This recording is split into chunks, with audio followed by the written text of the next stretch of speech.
Imagina só a euforia. Depois de séculos de escravidão, a liberdade finalmente chega. Mas e aí? O que acontece quando a festa acaba e a realidade do deserto bate à porta? É exatamente isso que a gente vê nos capítulos 14 a 16 de Êxodo.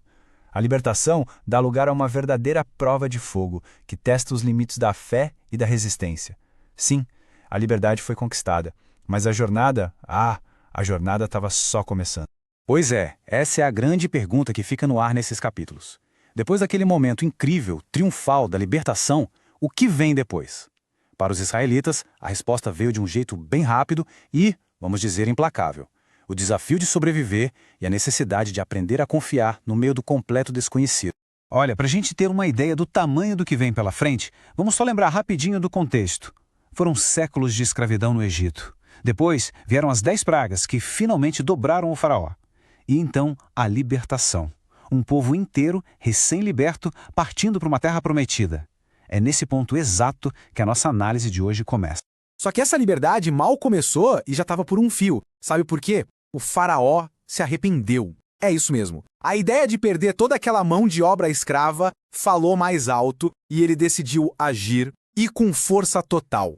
E o texto de Êxodo 14 mostra que o faraó não brincou em serviço. Ele mobilizou o exército inteiro, convocou todos os seus carros de guerra, incluindo 600 dos melhores, cada um com oficial. Pensa numa força militar de elite, uma máquina de guerra implacável, perseguindo um monte de gente a pé. A situação era sinceramente desesperadora. De um lado você tem o barulho dos carros de guerra, a poeira subindo, o exército egípcio chegando cada vez mais perto. Do outro lado, a imensidão do Mar Vermelho, uma barreira intransponível. Eles estavam encurralados. Humanamente falando, não tinha para onde correr. Fim de jogo. E aí, claro, o pânico se instala. O medo vira raiva, vira desespero, e o povo se volta contra Moisés. Essa pergunta deles é pesada, né? Ela mostra o tamanho do terror que eles sentiam. Na cabeça deles, a liberdade tinha virado uma armadilha mortal. A escravidão parecia melhor do que morrer ali, no meio do nada. Mas aí, no meio desse caos todo da gritaria, das acusações, a resposta de Moisés é como um farol de fé. Ele não entra em pânico. Pelo contrário, ele manda o povo ficar quieto, ficar firme e observar, porque o livramento estava a caminho. É um contraste absurdo entre o desespero humano e a confiança em Deus. E essa promessa de livramento, nossa, ela acontece de um jeito que desafia qualquer lógica. A gente entra agora no clímax dessa primeira grande crise, um momento em que o poder de Deus é exibido de uma forma espetacular. A instrução que vem de Deus é simples. Moisés, estenda a sua mão sobre o mar. Ele obedece. E durante a noite toda, um vento oriental muito forte começa a soprar, dividindo as águas. Onde antes era uma barreira de água, agora existe um caminho de terra seca, com 2 muralhas de água, uma de cada lado. O impossível virou o caminho da salvação. Depois que o último israelita atravessa em segurança, o exército egípcio vem logo atrás, pelo mesmo caminho. Só que, quando o dia amanhece, as águas voltam com toda a força, cobrindo os carros, os cavalos e o exército inteiro do faraó. A ameaça foi completamente aniquilada. A escravidão tinha acabado. Para sempre. Depois de testemunhar um milagre desses, a reação imediata, claro, é de festa, de celebração, de louvor. Mas a realidade dura do deserto não demora a apresentar novos desafios. E o humor do povo muda da água para o vinho, mostrando que a mentalidade de escravo era bem mais difícil de deixar para trás do que o próprio Egito. A mudança de atitude é impressionante e muito rápida. No momento, eles estão cantando cheios de alegria. Cantarei ao Senhor, pois triunfou gloriosamente. Pouco tempo depois, o tom é de pura amargura. Quem dera a mão do Senhor nos tivesse matado no Egito. Eles chegaram ao ponto de sentir falta das panelas de carne da escravidão, acredita? E o mais chocante é que essa mudança não demorou quase nada. O texto bíblico é bem específico. A comunidade começou a reclamar de fome no 15º dia do 2º mês depois de saírem do Egito. Ou seja, menos de 2 meses depois do maior milagre da vida deles, a memória já estava curta diante da barriga vazia. E a resposta de Deus para essa reclamação toda não é um castigo, o que talvez a gente esperasse. É provisão.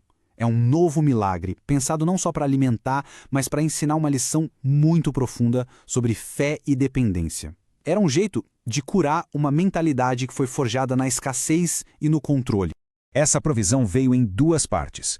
Ao entardecer, nuvens de codornizes cobriam o acampamento, garantindo a carne. E de manhã, o chão do deserto amanhecia coberto por uma camada de algo completamente novo. Um tipo de pão que vinha direto do céu. O pessoal nunca tinha visto nada parecido. A primeira reação foi perguntar: "Mão, que em hebraico é tipo, o que é isso?" E daí veio o nome, maná. O texto descreve como se fossem flocos finos parecidos com geada. E Moisés explica: gente, esse é o pão que Deus está dando para a gente comer. Só que esse maná não era um banquete livre. Ele vinha com regras bem específicas, que na verdade era um teste diário de confiança. Regra número 1. Pegar só o suficiente para aquele dia. 2. Proibido guardar para o dia seguinte, o que é contra todo o instinto de acumular por medo do amanhã. 3. No sexto dia era para pegar o dobro.